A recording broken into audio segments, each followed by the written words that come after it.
quisiera, para introducir el trabajo, hablar un poco del nombre, ¿no?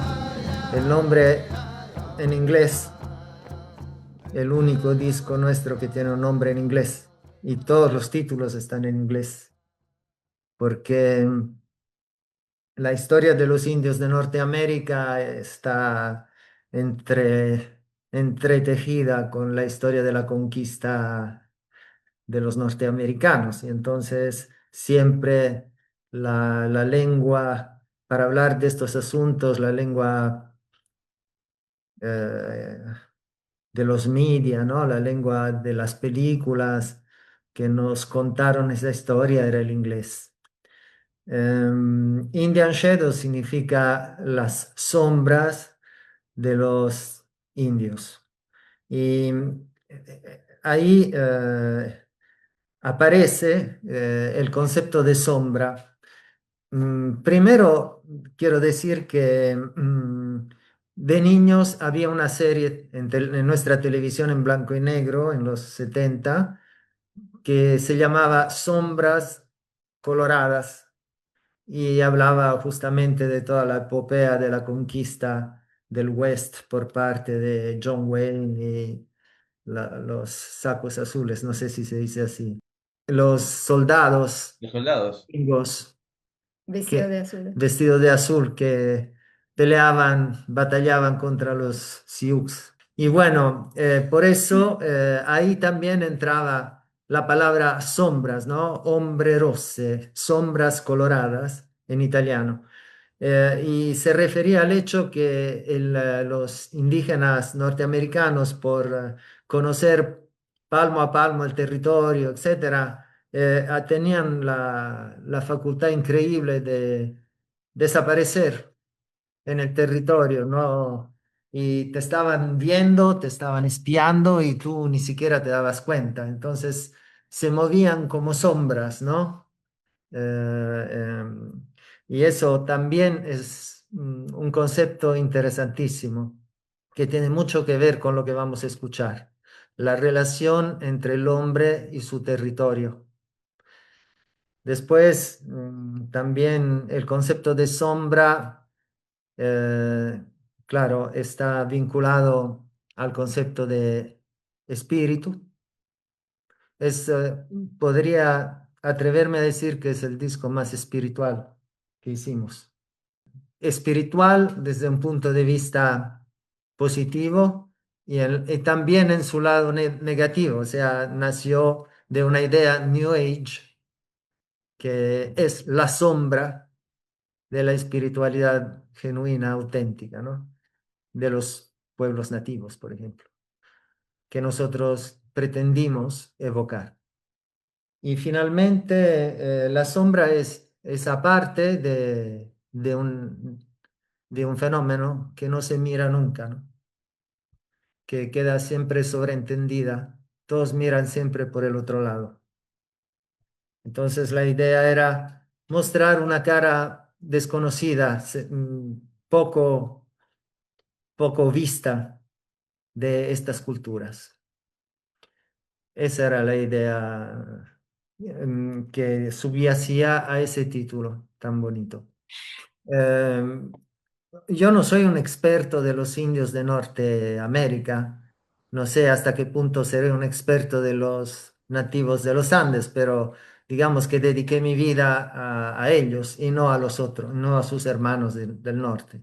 Entonces, cuando se nos pidió, porque fue un trabajo que se hizo bajo pedido, no fue una idea nuestra, cuando se nos pidió hacer esta obra, tuve que justo tenía en mis manos un libro que fue por sobremanera inspirador de este disco y este libro se llama Alce Negro Habla.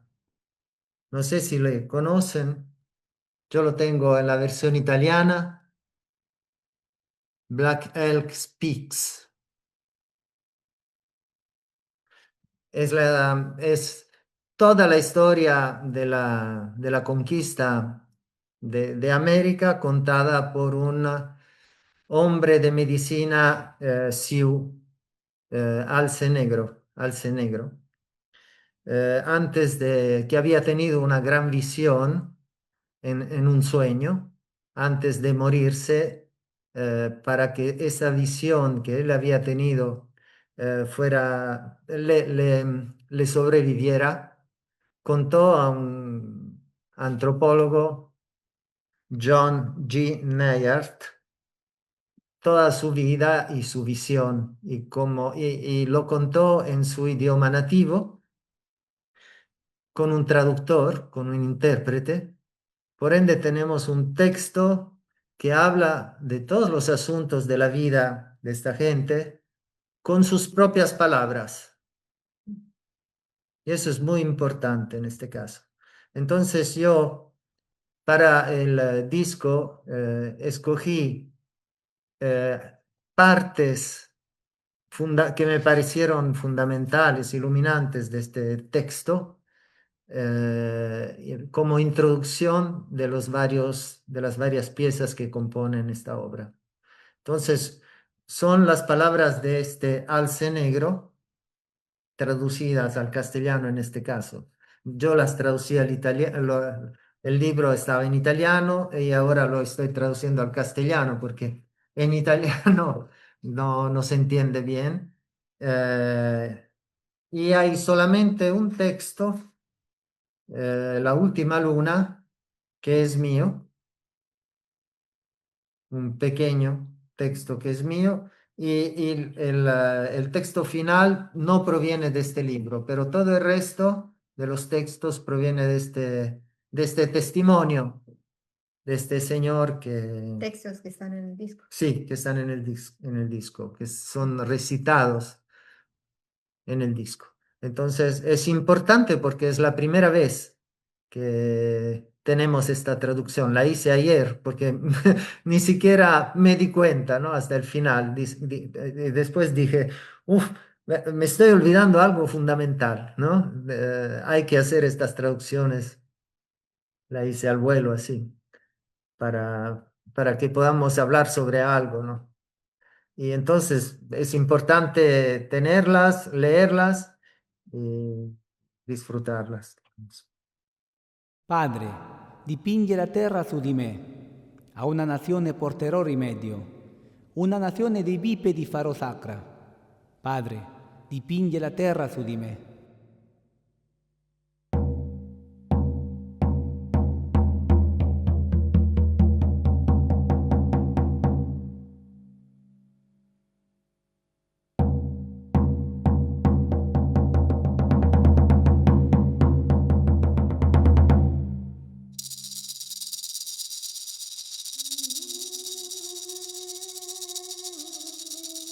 El disco salió así, como un cassette.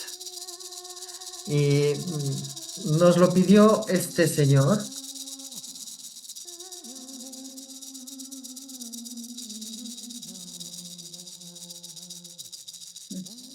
¿Lo ven? Que es nada más ni nada menos que el hermano de Carlos Sánchez, Víctor Hugo Paz Álvarez, hijo de la misma madre, pero de otro padre, que en un momento decidió, estaba aquí, vendía cosas en ferias y decidió Bueno, invertir en este proyecto. invertir en este proyecto porque quería él vestirse de indio norteamericano, danzar, vender estos discos y luego se volvió poco a poco una especie de gurú de la New Age,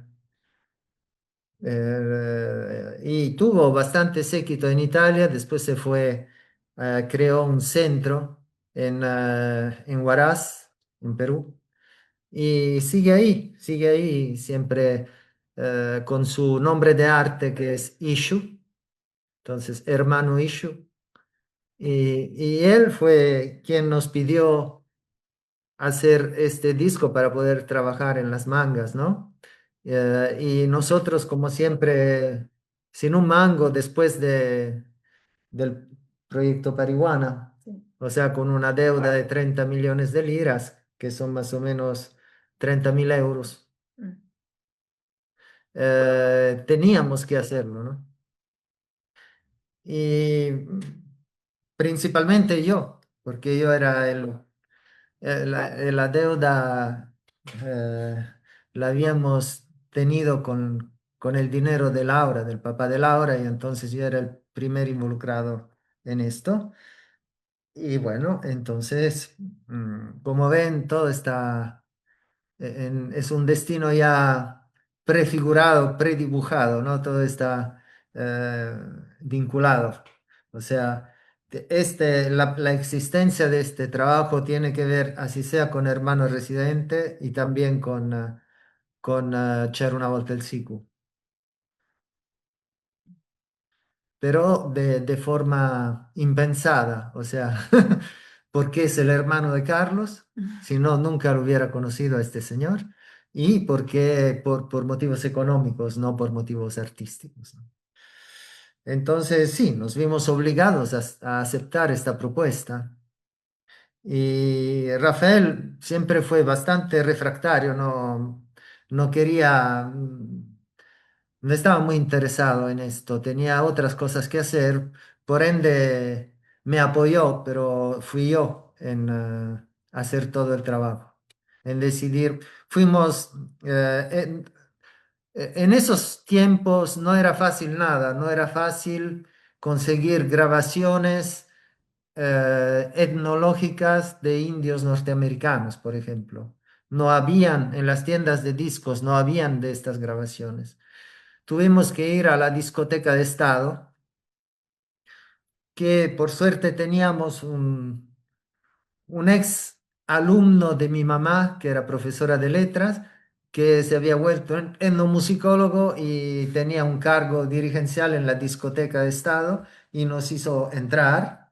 Y, y bueno, de ahí prácticamente nos robamos algunas grabaciones, grabándolas desde la cabina, ¿no? Directamente desde el auricular con... Una grabadorita. pero eso no se podía hacer a menudo, digamos, varias veces. En poco tiempo tuvimos que recolectar lo que más nos parecía interesante y con eso hacer el disco.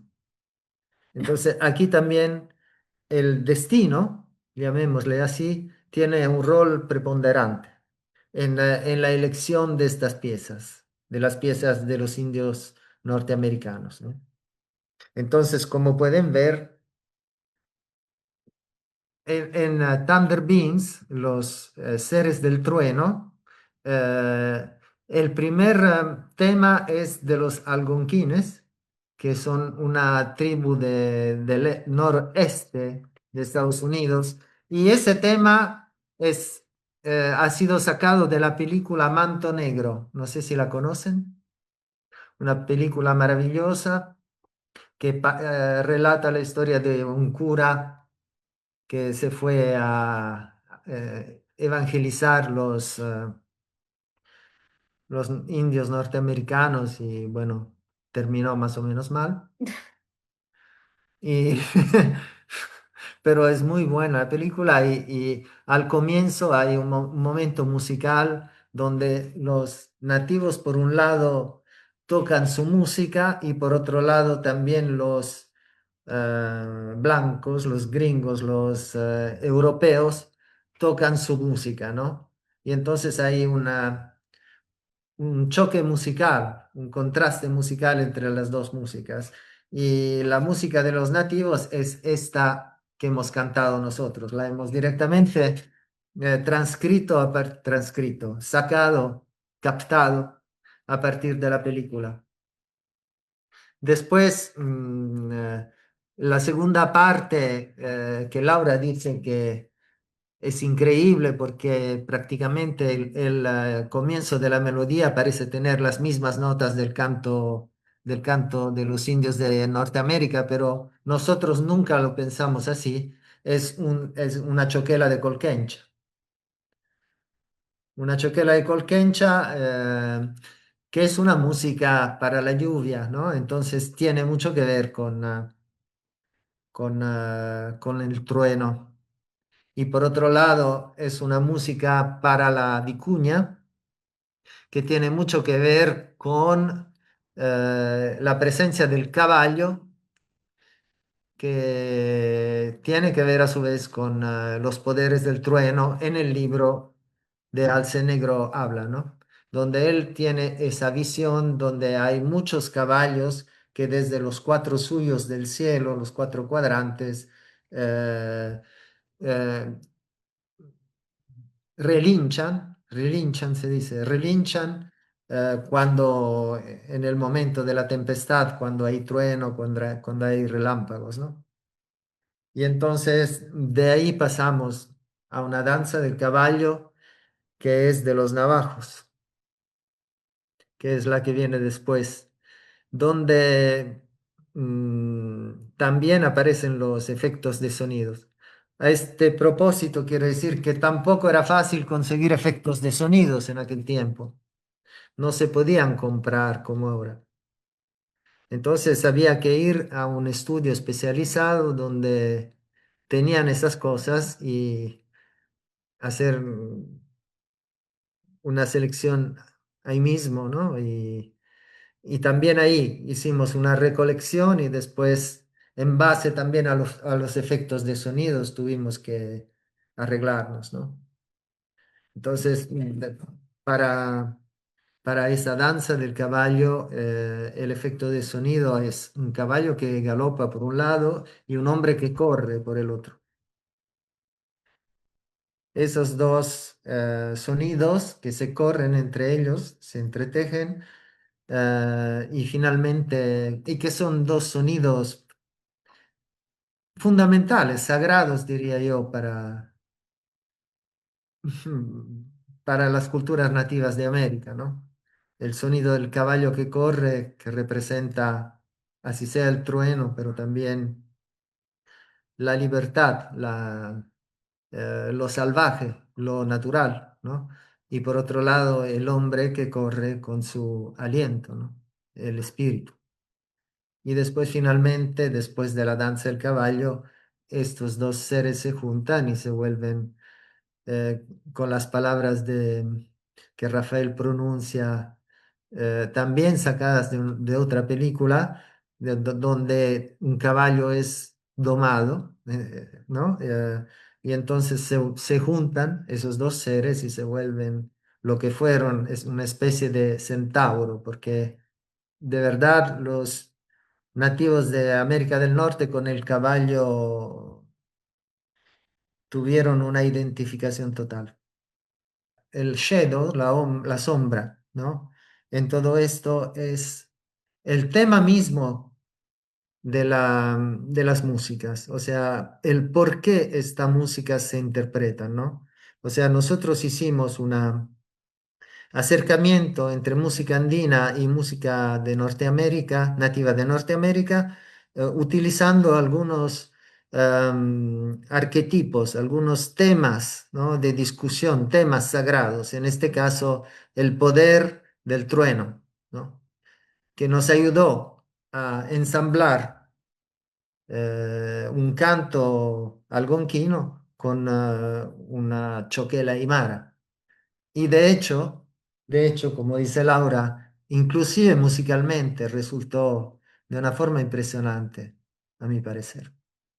La grabación específica de las choquelas, ¿cómo fue? ¿Comienzan entre dos, van sumando o con una sola base? No había base en este caso. No, no, no. Era simplemente, comenzábamos tocando un tambor y una flauta, así, y después sumando otras. Pero a este propósito quería decir que al comienzo, el comienzo desde un punto de vista técnico es muy bonito porque es el juego de los planos sonoros, ¿no? No sé si se han fijado. Empieza una maraca en la cara del que escucha y se mueve por un lado y por el otro, mientras detrás parte un canto que es muy en tercer plano, en cuarto plano, con mucha reverberación y después poco a poco se va acercando perdiendo reverberación mientras la maraca, ¿no? Sigue andando y, y finalmente, o sea, es un espacio que es utilizado en su profundidad, ¿no? Su profundidad. Es muy bonito eso. Y finalmente llegamos a la presencia, ¿no? Con el canto real, ¿no? Pero es como si ese canto surgiera desde las profundidades del silencio, ¿no? De un espacio que el estéreo tiene, pero que es de profundidad, no es horizontal. Después, la otra pieza es una de mis preferidas, es la canción de los poderes de la noche. Ese es el título original de la canción de los navajos. Canción de los poderes de la noche que quisimos acercar a un hulu hulu que no es tradicional. Lo compuso Rafael y es muy, muy bonito. Pero fue un acercamiento debido a la tímbrica. O sea, en el sonido de los pulus del hulu hulu escuchábamos algo similar al sonido de esas voces en falsete de los nativos de Navajos, ¿no? Y entonces nos atrevimos a poner el hulu hulu en esa dimensión simbólica de los poderes nocturnos. Y ahora, recién, hace un par de años, descubro que es cierto. O sea que hay en Facebook, hay una grabación de Hulhulus de Chuquiñuma para la fiesta de San Felipe, donde hacen una velada nocturna y marchan de noche en la plena oscuridad, tocando Hulhulus, solamente con unas pequeñas linternas que tienen. Es hermosísimo. Y, y entonces el juego ahí con los efectos sonoros, sobre todo, aparte los lobos, que son un verdadero canto de la naturaleza, es con el búho, ese búho que sirve de pegamento entre las dos músicas, porque durante toda la música navajo el búho participa y es increíble donde entra porque siempre a propósito. Aunque el búho tiene sus intervalos regulares, nosotros no hemos decidido dónde ponerlo, ¿entiendes? Y después hay un último canto de búho y empieza el hulu hulu con esos mismos sonidos, esa misma tímbrica. Es, es hermosísimo. Y al final termina la noche, entonces tenemos unos sonidos de un bosque durante el alba, ¿no? Los primeros pajaritos que empiezan a cantar. Y, y en esa página musical, de verdad, los efectos de sonido son absolutamente parte de la música. O sea, no hay ninguna separación entre una cosa y la otra. Mientras normalmente digamos que los sonidos de la naturaleza sirven para contextualizar una narración, ¿no? Para hacer que la gente imagine determinadas cosas. En este caso son voces instrumentales de la pieza, o sea, es música. Es impresionante lo que se logró en esa pieza, para mí. Estos discos hay que escucharlos con auriculares. Digo, esto que Sí, vos comentaste de la cercanía, del paneo, de los sonidos, por ejemplo, los sonidos de Night Power Song, al principio y al final son muy tenues. Es decir, si uno no está atento y no escucha con los auriculares, es captar eso que ustedes han dejado para que el otro, la otra capte, sí, no se puede. Pasa exacto. desapercibido. Y parte de la obra, parte de los matices de la obra, no se pueden captar. Entonces insistimos una y otra vez con escucharlos con auriculares. Sí, sí, has notado que también las choquelas aparecen al comienzo, pero despacito, ¿no? Mientras el otro está hablando, ¿no? La voz, a propósito, la voz que recita es la voz de Víctor Hugo Paz, obviamente, el de Ishu. Por eso habla un italiano castellanizado, digamos. Pero sí, y también el comienzo de Night Power Song, cuando empiezan los lobos, nacen de la nada, o sea, poco a poco van apareciendo, porque eso también lo buscamos, ¿no? O sea, esa profundidad. Por eso sí, de verdad es importante escucharlo con auriculares para darse cuenta, con audífonos. Y otra cosa que quisiéramos destacar es, bueno, esto que hablamos muchas veces, la posibilidad de tener los originales, y esto está buenísimo. Vos mostraste un original, Felice, nosotros mostramos desde acá otro original. Digo, y ya ahí hay una foto, por ejemplo, que en el disco, que en el CD no está, ¿no? Exacto, Que es exacto. la foto de Víctor. Y que eso eh, es otro gran dato. Y otro gran dato que queremos resaltar, que también digo, para entender conceptualmente la obra, tiene que ver con, ¿no? Sí, Esto que ustedes marcaron evidentemente, la sombra, lo blanco, lo negro, la dualidad, no sé, exacto, no exacto, sé. correcto. Mira, aquí sí, siempre la misma, digamos, impostación, pero es totalmente distinto aquí, ¿ves? Aquí está el primer texto que he leído, ¿no? Padre, pinta la tierra sobre mí, a una nación traeré remedio, una nación de bípedos haré sagrada. Padre, pinta la tierra sobre mí.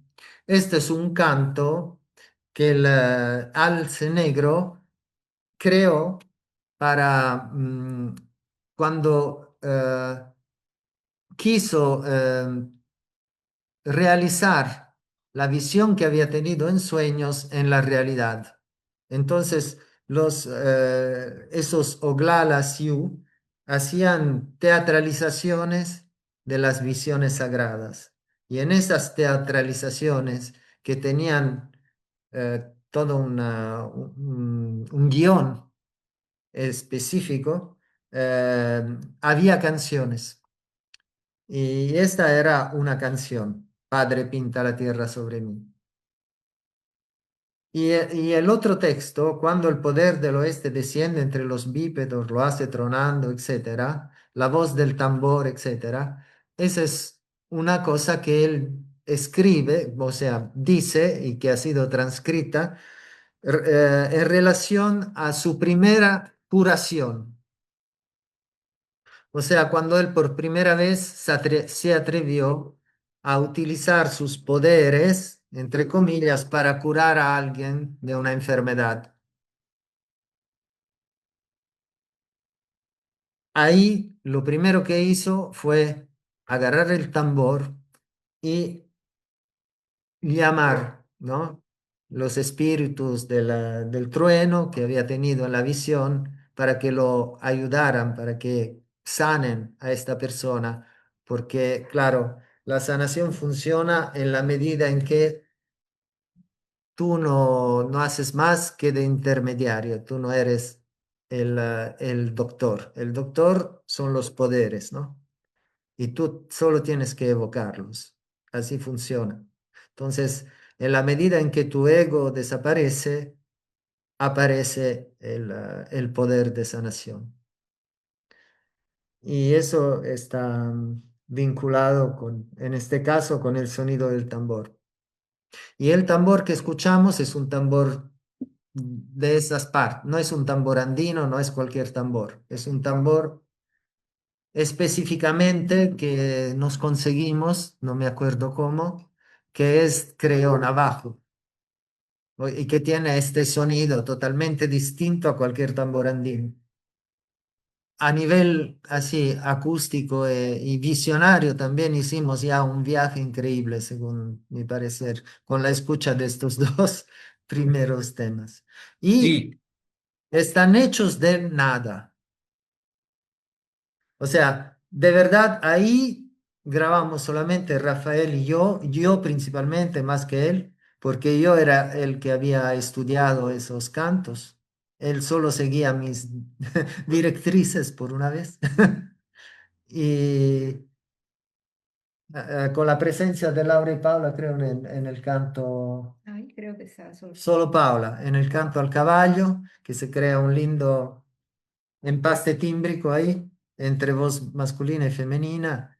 Y nada, con el canto, un tambor, una maraca y un par de quenas, ¿no? Así, son orgánicos minimales, lo que no es para nada frecuente en nuestra discografía. Normalmente está llena de grandes orgánicos, ¿no? No, en este caso es todo lo contrario. Es prácticamente un disco de cantos, cantos con tambores. Con le braccia tese e aperti e il fucile nella destra, come un uccello planando, fece il verso che fanno i corvi e mi lanciai all'attacco. Tutto il tempo le pallottole mi ronzavano intorno e non mi toccavano. Non ero nemmeno spaventato, era come un sogno di sparatorie.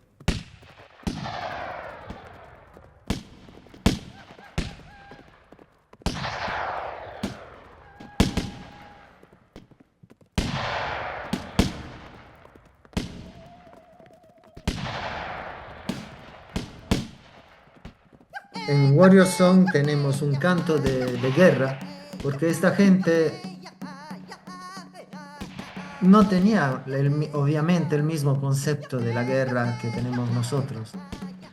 Eh, en la guerra lo más importante no era masacrar cuantos más enemigos no será posible de cualquier manera, ¿no? Sino que era como un deporte, era un acto sagrado y deportivo, o sea, un acto de Épico. valor épico, ¿no? Como los guerreros de la antigüedad clásica, ¿no? Como los griegos antiguos, ¿no? Ese mismo concepto de guerra tenían. Entonces, ¿qué hacían ellos? Mientras los otros disparaban, ellos se ponían a un lado y tenían que ponerse en estado para poder guerrear. Y para eso tenían un canto, porque cada vez que había que invocar un poder, que decir algo sagrado, que pedir ayuda a algún poder sagrado, había que cantar. Entonces cantaban cada dos por tres y tenían un canto para antes de ir a morir, antes de ir a combatir, cantaban.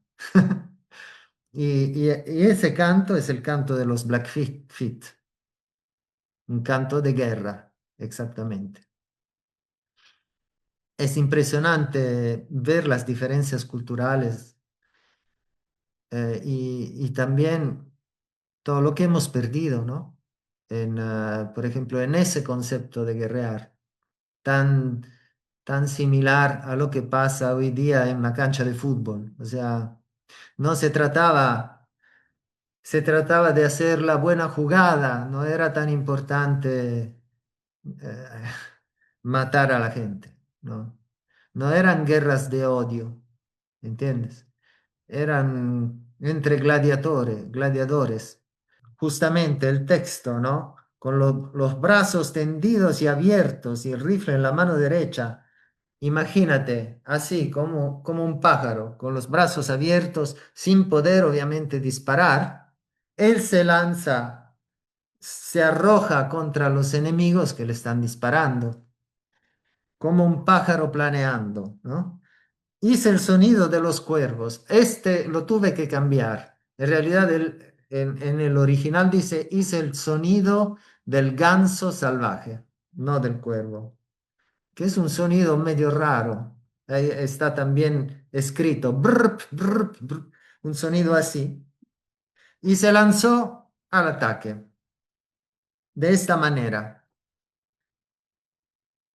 Y sostenido y protegido por su visión y por su fe en la visión, todo el rato las balas zumbaban a mi alrededor, pero no me tocaban. Ni siquiera tenía miedo. era como un sueño de tiroteos, como en un sueño donde no puedes morir, no puedes morirte. Entonces él, en este caso, se arrojó contra esos enemigos sin matar ni uno, solamente para hacer un gesto heroico demostrando el poder, ¿no? Místico y espiritual de su pueblo a los demás, ¿no? Y eso para él es hacer la guerra. Entonces, y en una parte que no cité en el recitado dice, pero al final dejé de creer, tuve una duda. Y entonces al toque me alcanzó una bala y me golpeó en la cintura y me traspasó la cintura de una parte a la otra. Yo cambié solamente el hecho del cuervo en lugar del ganso porque no teníamos un sonido de ganso, teníamos un sonido de cuervo. Y el cuervo tiene exactamente la misma función que tenía el búho en la parte anterior, ¿no? En los poderes de la noche. O sea, de crear un lazo entre un antes y un después de la pieza.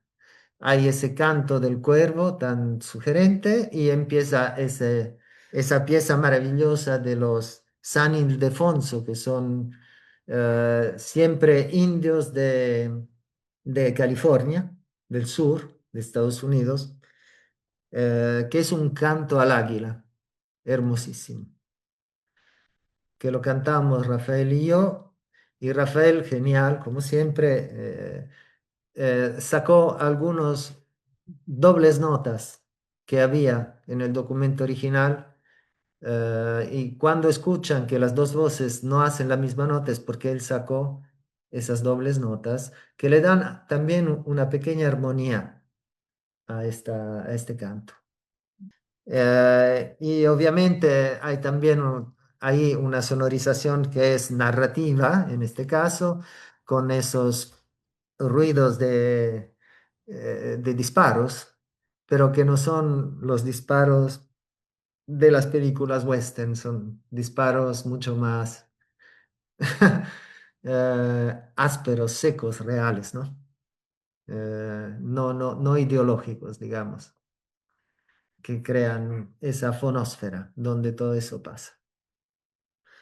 Y gritos, que esos gritos los hicimos nosotros, gritos así sea de soldados americanos como gritos de OK, que quiere decir vamos al ataque, ¿no?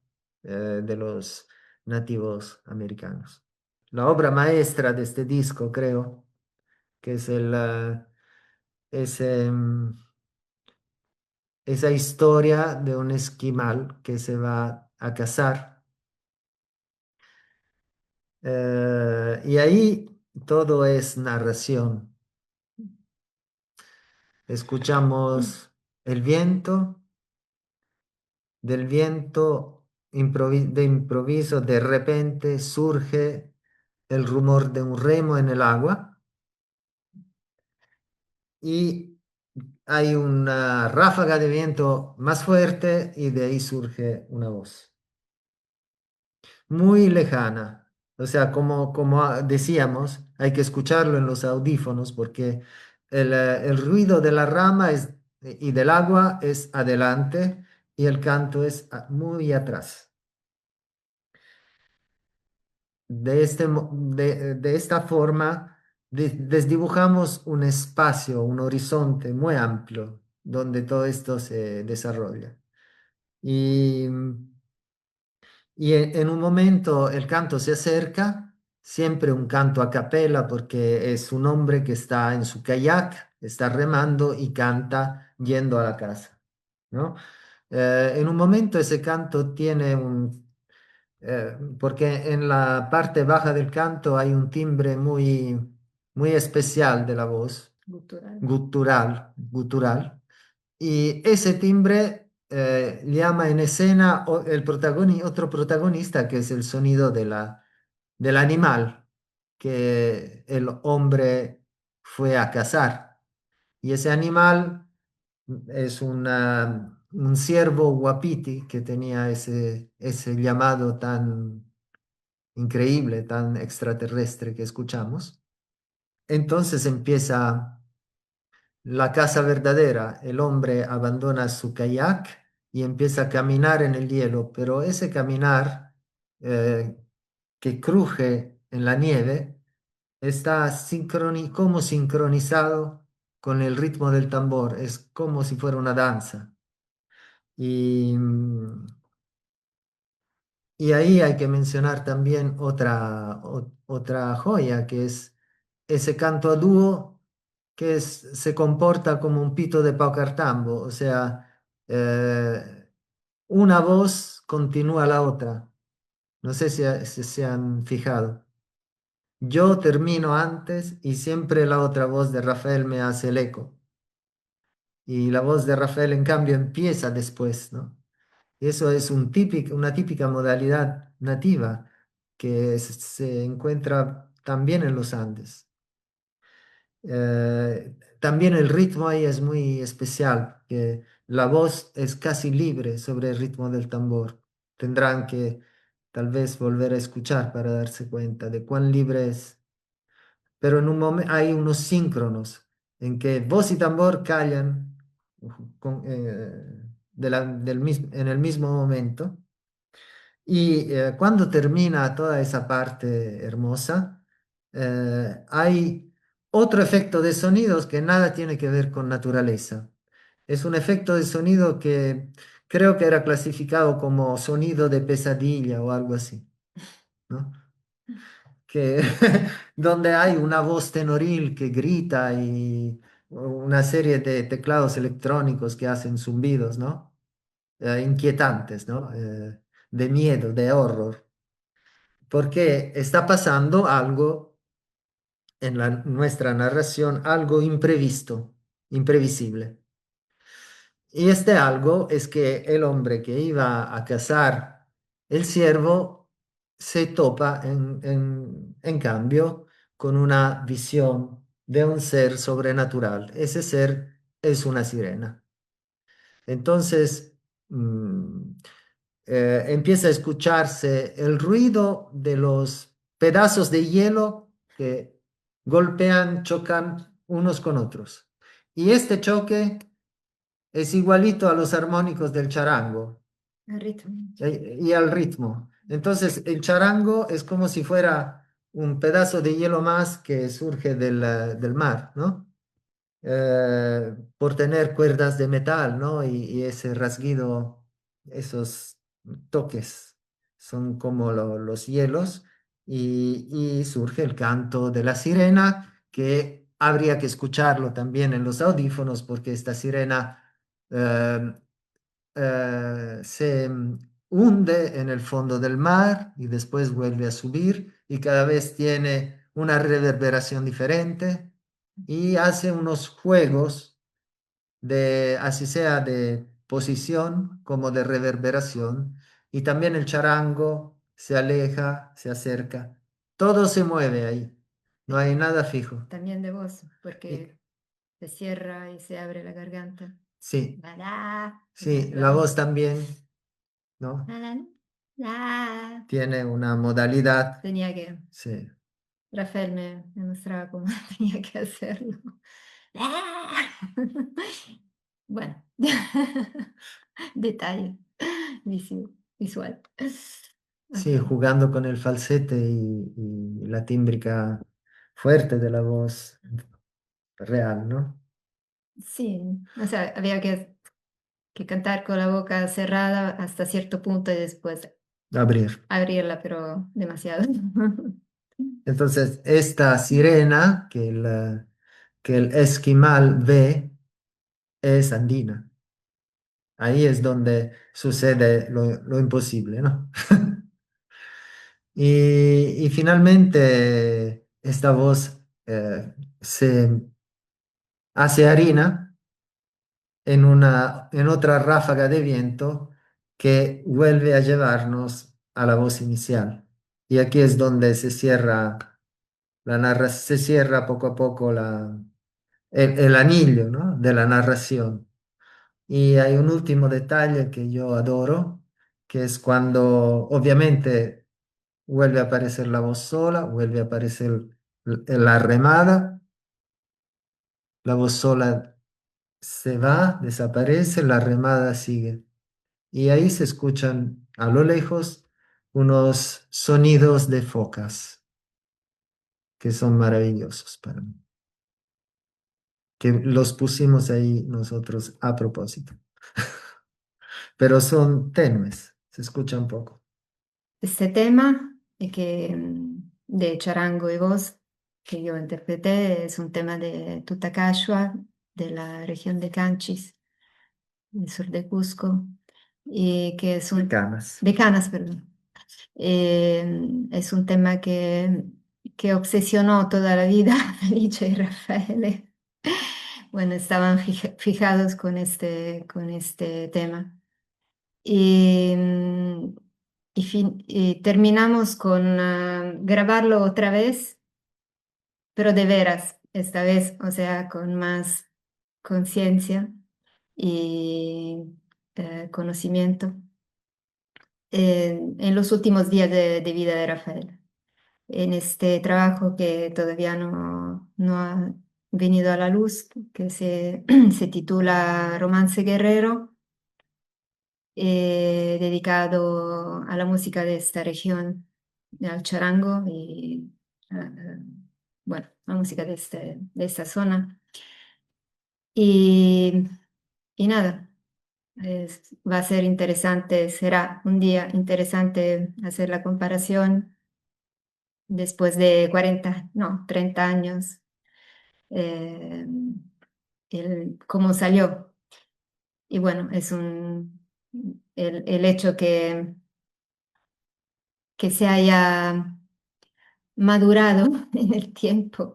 Ese tema ahora al escucharlo, para mí lo hace bueno, que sea todavía más precioso, ¿no? Más especial.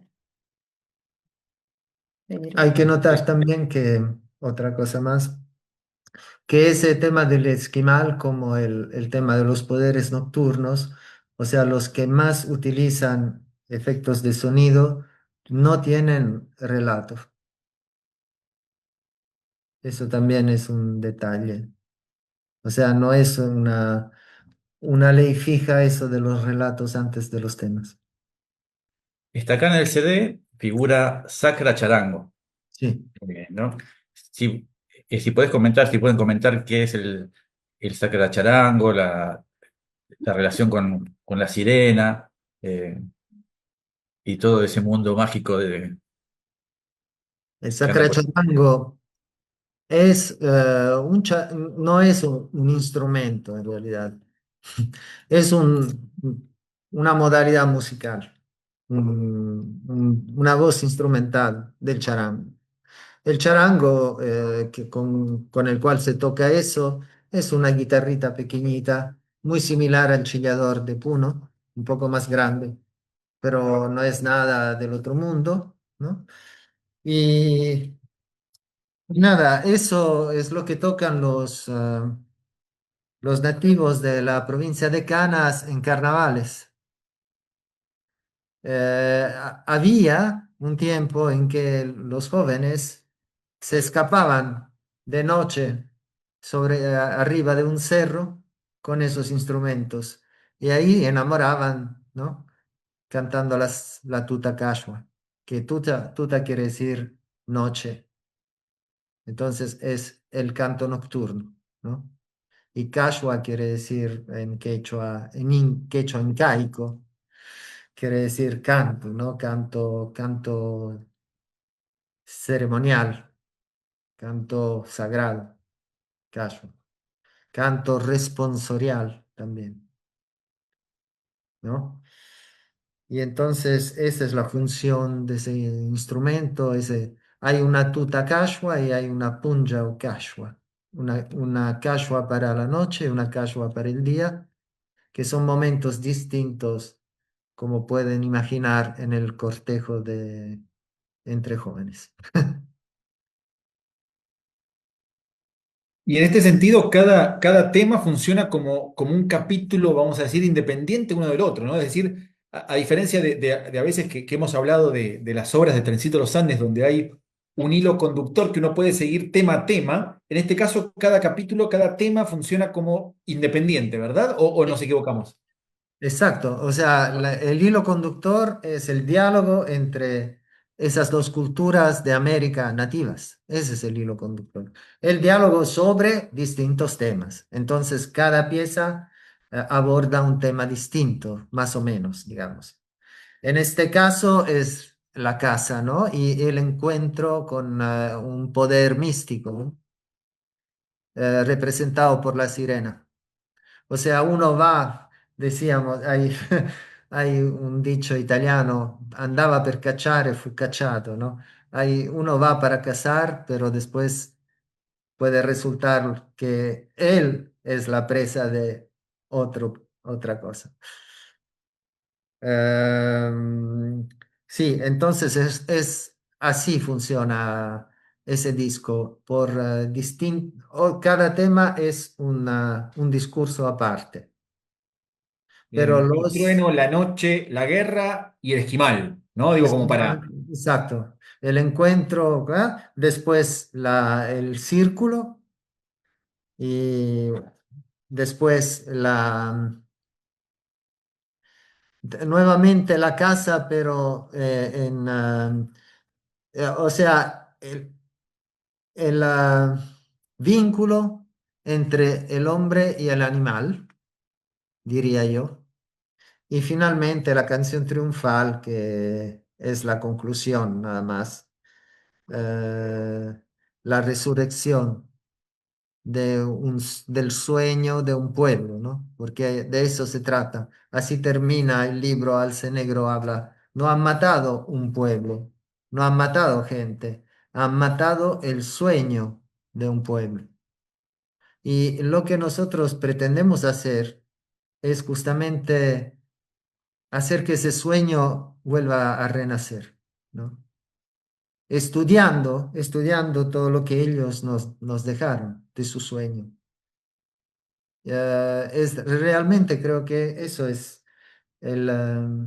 finalmente mi tarea en este mundo, porque a través de la música aymara, de la música andina, a través de estas músicas de los indios, de las palabras de esta gente, tratar de recuperar este sueño que después, si quieren, lo podemos también eh, explicar mejor qué sueño es, porque es un algo puntual, no es cualquier sueño, un sueño, eh, es el sueño de una manera de habitar el planeta por parte de los hombres, que no es la manera actual, pero que hay que rescatar, recuperar absolutamente. Eh, entonces sí, esos son los temas tratados, ¿no? La vita dell'uomo è un circolo e lo stesso accade con ogni cosa dove un potere si muove. Le nostre tende erano rotonde, come i nidi degli uccelli, e inoltre erano sempre disposte in circolo. Il cerchio della nazione, un nido di molti nidi, dove il grande spirito voleva che covassimo i nostri piccoli. Wiyakiyaman, wiyakiyaman, wiyakiyaman, wiyakiyaman, wiyakiyaman, yoka, yoka, wiyakiyaman, yoka, yoka, wiyakiyaman, hey yahama, hey ne, hey yahamaya. Ena wiyakiyaman, wiyakiyaman, wiyakiyaman, wiyakiyaman, yoka, yoka, wiyakiyaman, hey yahama, hey ne, hey yahamaya.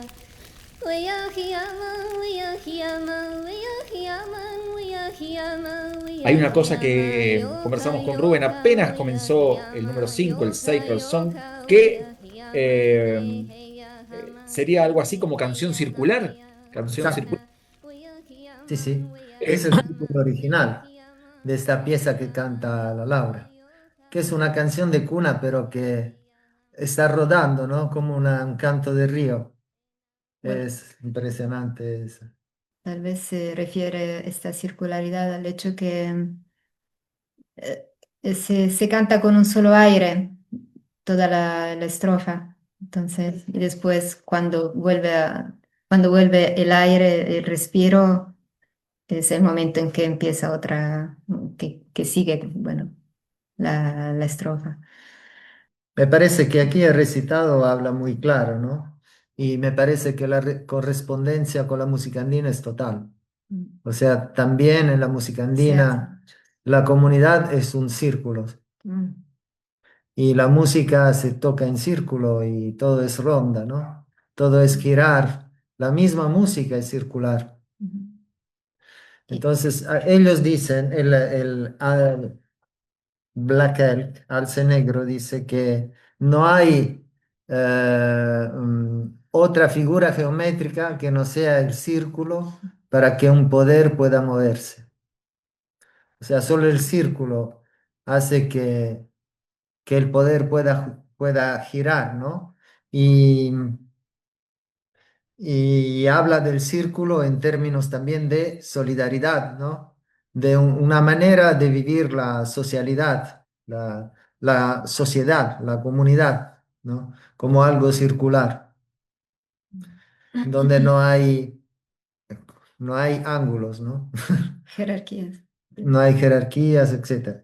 Mm. Sí las puede haber, pero de todas maneras estamos todos vinculados por esta solidaridad, ¿no? Mm. Y cuenta que sus casas eran circulares, sus tiendas y sus mismos campamentos estaban dispuestos en círculo, y que eso era eh, un arquetipo de la ética, de la moralidad, de la filosofía del vivir la comunidad, ¿no? Entonces, toda esta pieza que se llama Circle Song se desarrolla dentro de un campamento, ¿no? Primero tenemos ese crujido que espero que lo haya reconocido, es el sonido de un fuego que está ardiendo. Y cerca de este fuego, una mamá que está cantando esta canción a su guaguita, ¿no? Para adormecerla. Después salimos de la tienda y ahí estamos en una eh, escenario bucólico, ahí se escuchan las moscas. Mm. No sé si se han fijado. Fíjense, se escuchan las moscas y los pajaritos. Estamos como en una pradera donde una flauta toca sola, ¿no? Estas flautas navajos, digamos, que utilizaban para acompañarse en las soledades y también para enamorar, imagino. Toca sola y finalmente otra vez a un lado, a un rincón del campamento, hay un powwow, que son esos cantos y danzas donde mucha gente se pone alrededor de un mismo tambor y todos golpean, ¿no? El mismo tambor y ese es un canto de los Cree, ¿no? Que nosotros hemos imaginado como siempre un momento social, un momento de júbilo social, ¿no? Y esto era, digamos, la dimensión del círculo, en la cual en el sueño de estos nativos americanos debería vivir la comunidad humana, ¿no? En círculo. Y después está la otra gran pieza de este disco, que es La Última Luna.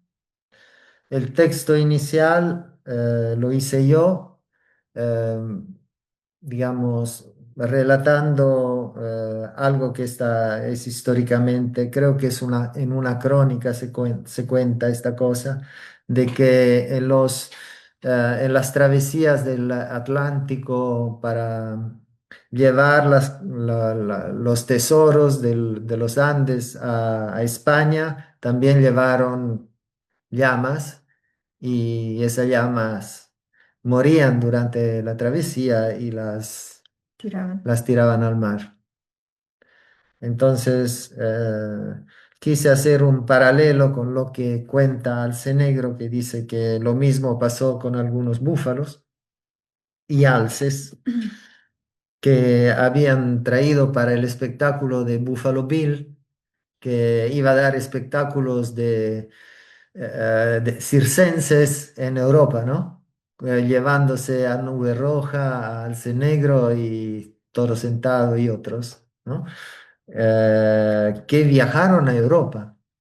Y el mismo Alcenegro estuvo, porque como suele pasar a los nativos americanos que viajan a Europa, se perdió. Y entonces se quedó. Tuvo en París algunos meses alojado por una gringa parisina que supuestamente se enamoró de él y lo tuvo en casa. Él vivió la vida de los guasillos, que son los blancos, ¿no? Y en el libro dice, entendí cómo viven esos guasillos. Dice, a diferencia de nosotros, ellos no tienen ninguna solidaridad el uno con el otro. Solo solo están todos en competición unos con otros y tratan de estafarse recíprocamente, pero no hay ninguna solidaridad, ¿no?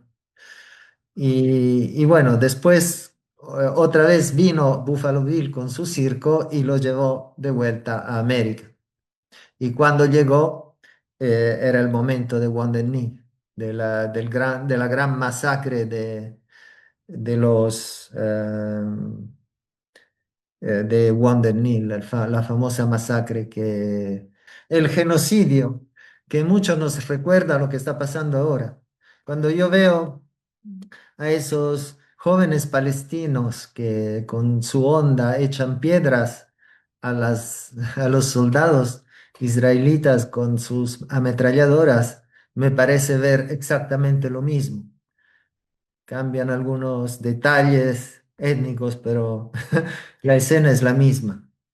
Por eso todo lo que estamos contando aquí es extremadamente actual, ¿no? Porque tengo que decir con mucha vergüenza por ser, digamos, yo mismo un europeo, Italiano. sí, Es- italiano en especial, que lo que está pasando es exactamente lo mismo, no aprendimos absolutamente nada, seguimos haciendo el mismo juego, seguimos prometiendo cosas, haciendo tratados, creando instituciones que después no funcionan. Mentiras, mentiras. Aquí varias veces Alcenegro repite, nos habían prometido algo, nos habrían prometido comida, ¿no? Y después nos dieron la mitad o menos de lo que habían prometido, pero lástima que nosotros no podemos alimentarnos de mentiras. Entonces, ese Last Moon es la identificación total entre el hombre americano y algunos animales americanos, o sea, nativos, como ellos mismos, ¿no? En Norteamérica el búfalo, que era absolutamente vinculado a su propia sobrevivencia, y en los Andes lo mismo con la llama. Entonces, esas búfalos y esas llamas que quedan, que se hunden en el océano, en el medio del océano, son un símbolo del desastre cultural que fue la conquista. La música es muy bonita. Rafael se inventó una forma de cantar ese canto del norte de Chile, que en realidad es una sicura, quiere evocar una sicura, pero nosotros lo utilizamos para evocar la relación hombre-llama, porque de todas maneras esos cantos son cantos de floreo y es ahí donde se expresa de forma absolutamente diáfana el amor por los animales, ¿no? Por parte de los aymaras. Y ahí por primera vez tenemos un arreglo, y el arreglo es un coro que desarrolla la idea del canto del norteamericano que estaba en C'era una volta il Sicu, no sé si se acuerdan. Había un Un canto canto, de ¿no? Rafael. Claro, que él hizo acompañándose con un coro, pero el coro estaba en unísono. Aquí el coro lo hizo él mismo, pero tiene una armonía y crea toda una, o sea, hace sentir sentimientos, ¿no? Con respecto al canto, ¿no? Que armonizándolo de una manera peculiar. Y después tenemos el sonido de esos animales que caen en el agua, amplificado por la reverberación, y ese toque de chinos, esos sonidos tan, tan, que es una danza nativa de Chile, que representa como el mar, ¿no? Las olas del mar, pero de forma un poco trágica, digamos, con estos animales que poco a poco se hunden ahí. Y después, finalmente, la sicura, una sicura maravillosa. Y bueno, al final, el renacer de estas culturas, que no significa hacer revivir la gente que ya fue asesinada, significa el renacer de un sueño para mí, ¿no? Y por eso dice el texto, entonces los hijos de la tierra reconquistarán la tierra. No está hablando específicamente de una raza, está hablando de los hijos de la tierra. O sea, de humanos que se sientan por fin hijos de esta tierra. O sea, que sientan un vínculo de amor parental, ¿no? Como el que siente un hijo por una madre, por la tierra. Y yo pretendo ser uno de estos hijos de la tierra que reconquistarán la tierra. Es un canto triunfal, como dice el título es original, no, no hemos inventado el título, y el rondín es simplemente porque una forma de mestizaje musical. Le gusta. Los cowboys tenían su rondín, le gustó y acompañaron su canto triunfal con un primer instrumento que no fuera un tambor, un rondín. Hablando del sueño que decía Alcenegro, el sueño de un pueblo ha sido matado. El sueño era ese, era el de hacer, alcanzar una tal armonía con el cosmos, con la naturaleza, eh, que, como dice Hermete, lo que está arriba también estuviera abajo. Eh, eh, que la vida sobre la tierra fuera el espejo, la proyección cabal de la vida del universo, de la vida en el cielo. Y eso él lo cuenta porque, de hecho, el centro de su libro cuenta cómo él puso en obra, puso en teatro, en obra, su visión, la visión que él recibió en sueño. Cuando él recibió su visión, tenía 9 años.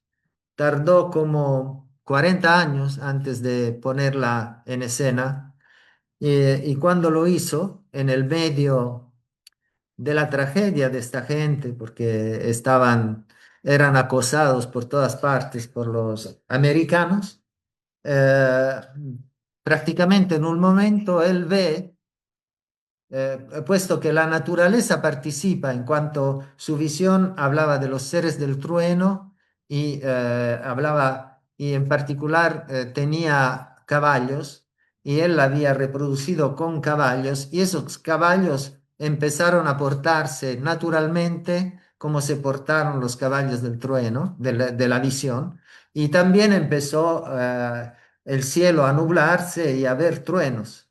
Entonces él en un momento miró arriba y vio su propia visión tal como la estaba representando abajo, ¿no? Y se vio a él mismo en su visión arriba y ahí mismo estaba abajo haciendo lo mismo. Entonces, esa respondencia perfecta como de un espejo, eso es, digamos, el centro de su concepción, ¿no? Filosófica del vivir, ¿no? Entonces, aprender todo lo que hay que aprender de la naturaleza.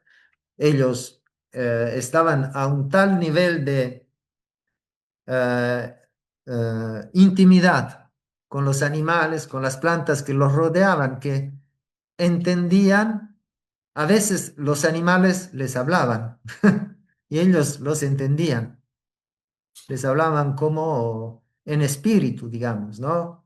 O sea, o el gran espíritu, como ellos lo llamaban, les hablaba a través de animales y ellos comprendían los mensajes. Entonces, esto es, según mi parecer, lo que subyace a todas las prácticas musicales que tanto nos gustan y que esas prácticas nos ayudan, aunque sea en parte, a recuperar. Digamos, si bien fue un pedido, una solicitud, este disco, esta obra, por todo lo que comentás, han hecho un esfuerzo para establecer puntos de contacto tanto a nivel histórico, cultural, como a nivel musical, ¿no? Y han intentado plasmar en esta obra ese esfuerzo, ¿no? Sí. Ese esfuerzo porque no aparece evidentemente, digamos, están separadas a nivel territorial, bueno, a nivel histórico, bueno, en fin, ¿no? A todo nivel. Sí. Pero era un lindo reto, ¿no? Me pareció importante. Y justo en ese momento apareció este libro que yo estaba leyendo, que es un libro que le regalaron a mi hermano Giovanni, que se murió. ¿Ves? ¿Sabes? En el 82, pero yo lo descubrí mucho después. Y lo estaba leyendo justo en ese momento. Y ese libro me convocó, me convocó. Todavía lo volví a leer ahora antes de hacer esta escucha y sigue convocándome. O sea, hay algo importantísimo para mí ahí adentro. El contenido más profundo de la música andina es compartido con el contenido de este libro, con el legado de estos nativos de Norteamérica. Pero no hay que ser superficiales, ¿no? Como muchas veces lo fuimos con respecto a eso, ¿no?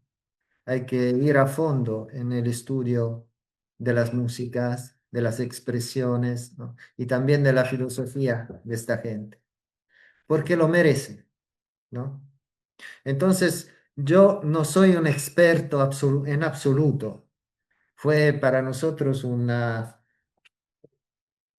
digresión, ¿no? Pero lo hicimos, yo lo hice con todas mis fuerzas, digamos, tratando de hacer algo que no fuera lo mismo de siempre, ¿no? O sea, una mistificación de lo que debería ser. Sabes, retomando, digo, esto que vos decías de la superficialidad y de la necesidad de meterse, ¿no? Más allá de la superficie, y para incorporar también un aspecto crítico, un aspecto, digamos, crítico, digamos, de la obra en sí, de la totalidad, porque hemos visto que probablemente años después de esta obra, y, digamos, y muy probablemente no vinculado a esta obra, pero que en las calles, probablemente allá en Europa también ha pasado y en otros ¿Cómo lugares, no? han habido músicos con bueno, una vestimenta, vamos a decir, del imaginario de los indios de Estados Unidos, tocando, bueno, lo que ya sabemos, ¿no? Música, vamos a decir, música comercial o música que hemos escuchado, Titanic y demás, con Exacto, tiringas o con un tipo de flautas o con entonces, y que eso se ha transformado en una especie de eh, exotismo, moda, también, pero forma de trabajo. Bueno, totalmente, totalmente. Eso se vendía muy bien. Y lo que tocaban eran quenas, eran sikus, a veces flautas rumenas o flautas de pan no mejor definidas, ¿no? Y era todo un pastiche, un quilombo de cosas, ¿no? Solamente para alzar unos cuantos mangos, ¿no? No tenía ninguna, pero Sobreviviente. sobrevivencia, sí, pero utilizando cosas que son profundas, ¿no? O sea, no es un plumero, no es un disfraz, esos atuendos de plumas, no es un disfraz. Es algo que los mismos nativos americanos utilizaban solo en ciertas circunstancias y que tenía un significado puntual.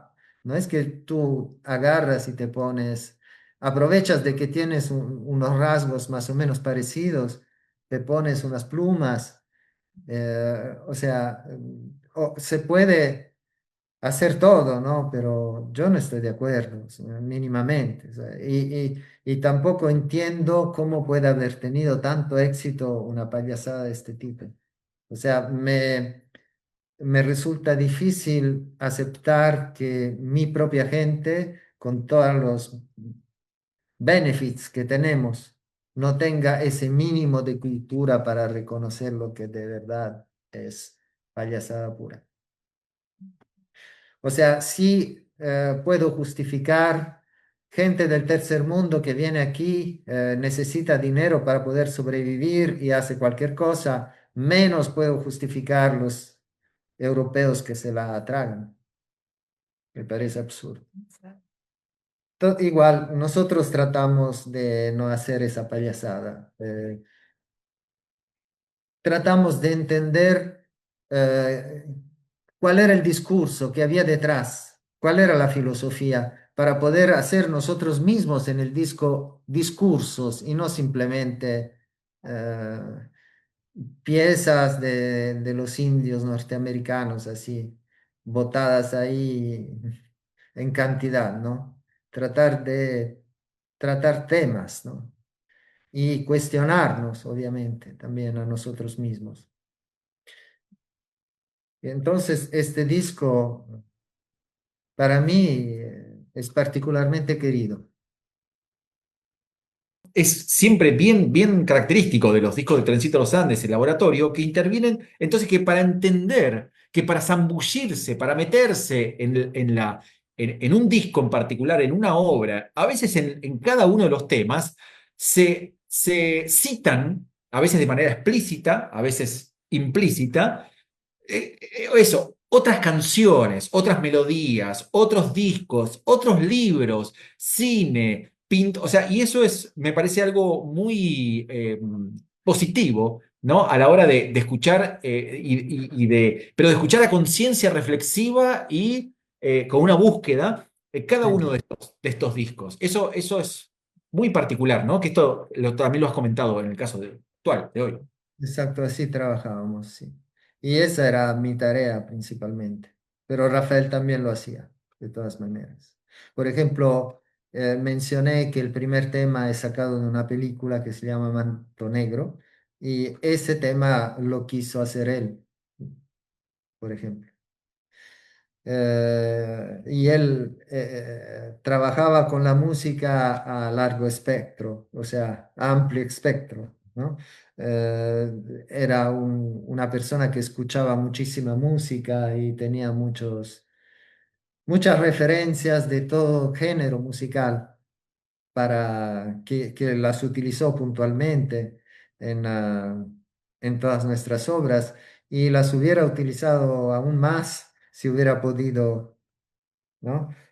porque yo sé que tenía planes que, bueno, ahora no se realizarán, pero que querían involucrar música reggae, querían involucrar los, ¿cómo se llaman estos? Música rock de California, muchas cosas quería hacer él.